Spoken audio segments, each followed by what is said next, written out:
Today we are reviewing for a quiz for chapter 6. So we're starting off with 6.1, writing ratios as fraction in simplest form. So I have 26 to 39, so I'm going to write that as a fraction to start off with. And now what number goes into both 26 and 39? I see that 13 goes into both of these numbers. So I'm dividing both the top and bottom by 13. 26 divided by 13 will give me 2. And 39 divided by 13 will give me 3. So my answer then in simplest form is 2/3. 27 to 12 is going to be rewritten as 27 over 12. I also see, using my rules of 3, that 2 plus 7 equals 9, my rule of divisibility of 3, and 1 plus 2 equals 3, both of which are divisible by 3. So we'll divide both by 3. 27 divided by 3 gives me 9. 12 divided by 3 gives me 4. I'm going to leave my ratio as that form, as it does ask for a fraction. 9/4 is the simplest form, although it is improper fraction. We will leave it like that. 6.2 is about unit rates. So 550 miles per 22 gallons. So we're going to write this as a rate. 550 miles on top over 22 gallons on bottom. And I want to find out how much miles I'm getting for single gallon. Miles per gallon means I'm dividing the bottom by 22 to get to that 1, so I also have to do that to the top. 550 divided by 22, pull up our calculator here to do that, gives me 25. So I have 25 miles on top, and I can rewrite this as 25 mpg is the shortening for miles per gallon. $250 for 12.5 pounds. So I'm going to rewrite this. It's $250 for 12.5 pounds equals, and we're looking for price per pound, so I divided by 12.5 to get there. I'm also going to divide by 12.5 on the top. So 250 divided by 12.5 is going to get me 20. So now I have $20 per pound, and I like to rewrite this out so it looks neater. $20 per pound. That was one part of 6.2. The next part is sports. The results of a track meet are shown. Who ran the fastest? And explain your reasoning. This is actually rate of change, part of 6.3. So Tom ran 400, Ryan ran a 200, and Newt ran a 100. So what we're going to do is find the unit rate of each one of these. So we're going to have 55.6 over 400, and that's T for Tom. And then we're going to solve this by using our calculators. And we got 0.139. We got 0.139 is what that went to. And it said round to the nearest 10,000. So that's not a 10,000. We've got tenth, hundredth, thousandth, so that would be one extra position if we did round off. So we've got 0.39, and that was, we have seconds on top, yards on bottom, so this is seconds per yard. A different label, but for how many seconds it takes to run a yard. Ryan, he did the 200 yard, so he's on bottom, and then 27.3 seconds on top. And again, we're going to use our calculators to do 27.3 divided by 200, and he did 0.1365. So 0.1365. And so we still don't round here because this is tenth, hundredth, thousandth. This is 10,000th. We would round if we had one more number. We would use that number to round to that 10,000th. Then we have Newt, who ran the 100 yard. We've got 13.1. Dividing by 100 is easier than dividing by 200 because we just scoot the decimal place over twice. So I've got 0.131. And again, these are seconds per yard. I'm going to add my label. And so we are looking for the smallest number because the smallest seconds per yard is going to be the fastest. So Newt at 0.131 is the fastest. So I'm going to write my answer up here. We're going to write Newt, and then for reasoning we're going to write because. I'll just write BC for short. 0.131 is less than 0.1365 and is less than 0.139. And that makes sense because typically our 100-yard dashers are a full-out sprint, where some of those other races are a little more of a run than a sprint. Again, 6.3, we're finding the rate and change from the table. Again, don't forget to label. So right here I see 4, 6, 8, 10. I see rate of changes of 2, 48, 72, 96, 20, 120. So I see changes of 24 here. So right off the bat, and we're typically going to do dollars per cars washed. So I'm already seeing that we have 24 over 2. And then I'll do just CW. So I should have $12 per car washed.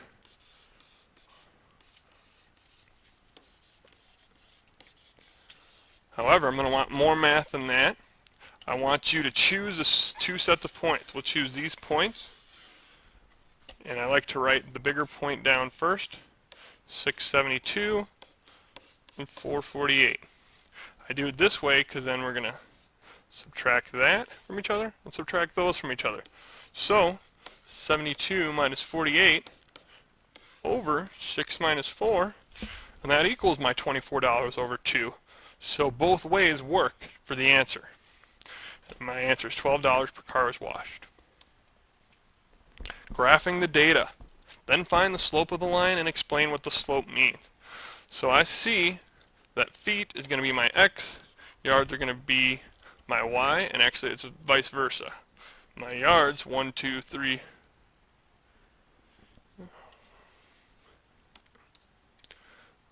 I actually see that they did make an error here, because 1 feet does not equal 3 yards. So we are going to switch our labels around here. This is yards, the bottom one is feet. And so I have 1 yard equals 3 feet. That makes sense, right? So these bottom ones down here are yards. Up here on the left are feet. So my points are still going to be the same. 1 yard is 3 feet. So 1 yard, go 1 over, up 3, and they already have that kind of pointed out. My next point is 2, 6, and the next point is 3, 9, 4, 12, 5, 15, and 6, 18. So I'm going to try to connect these dots. So now I've graphed the data, so we're going to find the slope of the line by using our slope. Slope we want to write is rise over run.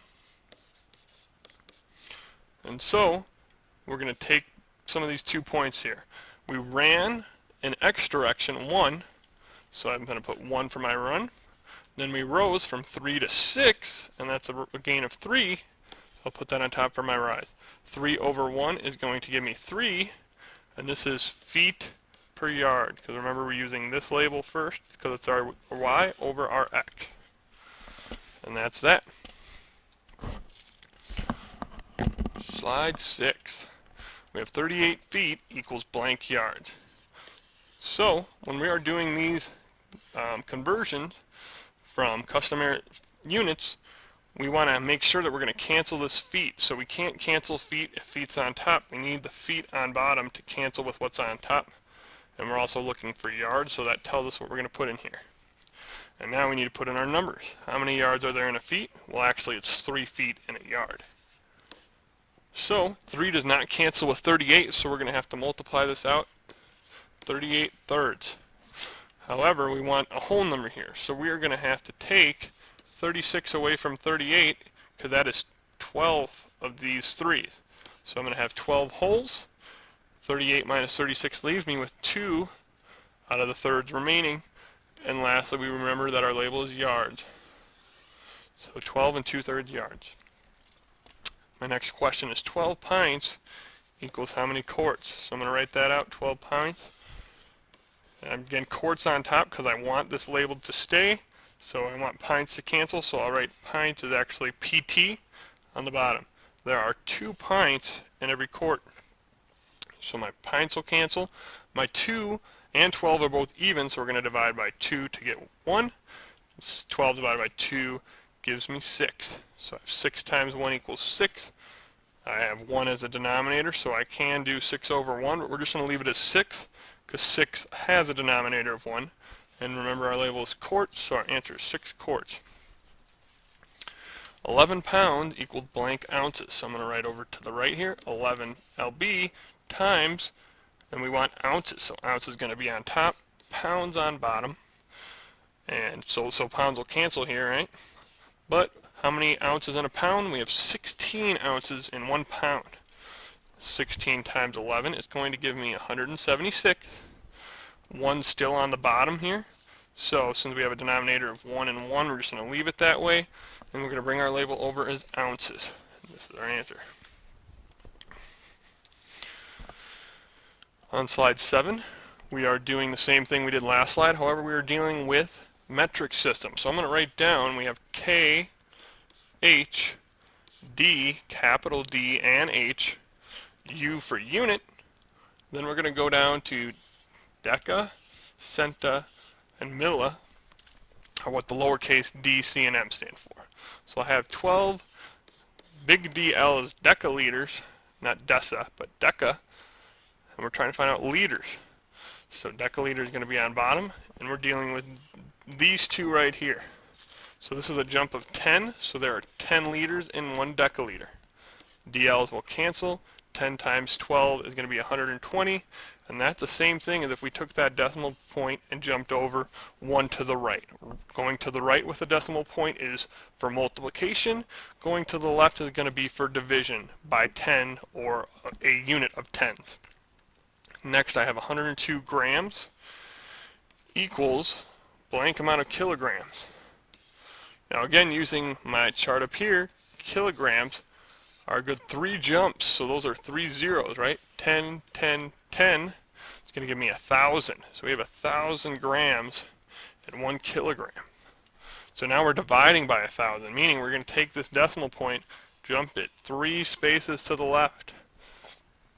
Grams will cancel out, and we're going to get 0.102 kilograms. Lastly, now we have kilograms to grams. So now we're going the exact opposite. And since this is very fresh, we should remember that we have 1,000 grams in 1 kilogram. Kilograms will cancel. Since we are multiplying now, since 1,000 is on top, we are moving our decimal 3 spaces to the right. So 96, we're going to have 0, 0, 0, added 3 zeros, right? Just like I jumped 3. And 96,000 grams in 96 kilograms. We have one more slide, and I would recommend pausing here so you can write these questions down. These questions are very important for the quiz review. So, write the ratio 5 pounds to 10 ounces as a fraction in simplest form. I notice we have 5 to 10, however, pounds and ounces aren't the same. So, we're going to have to switch our top label of pounds into ounces. So on the far left, I'm writing 5 pounds times, we're going to have ounces on top because that's what we're looking for, over pound. I have 16 ounces in 1 pound. So my answer for that is going to be, pounds will cancel out, 5 times 16 is 80 ounces. So I'm going to rewrite the 5 pounds over 10 ounces as 80 over 10. Since the labels are both ounces now, I'll leave them off.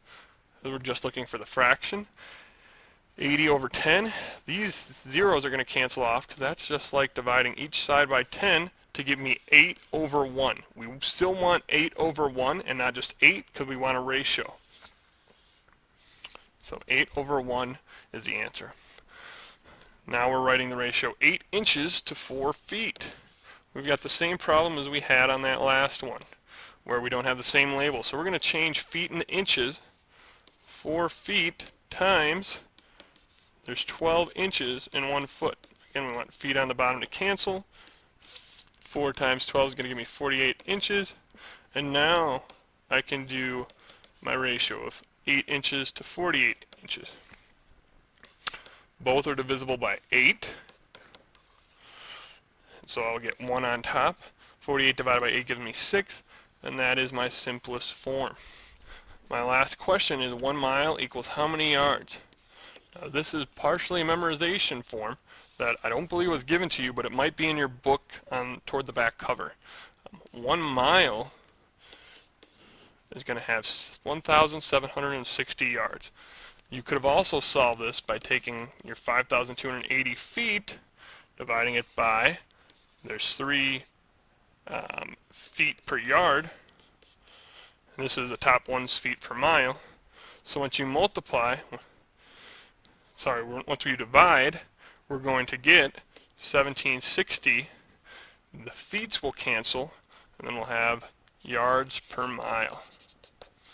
So right there we did our math, and we've got 1,760 yards per mile. Again, feel free to check the peer tutor quizzes, as they can be helpful for you, as well as any homework helper you need.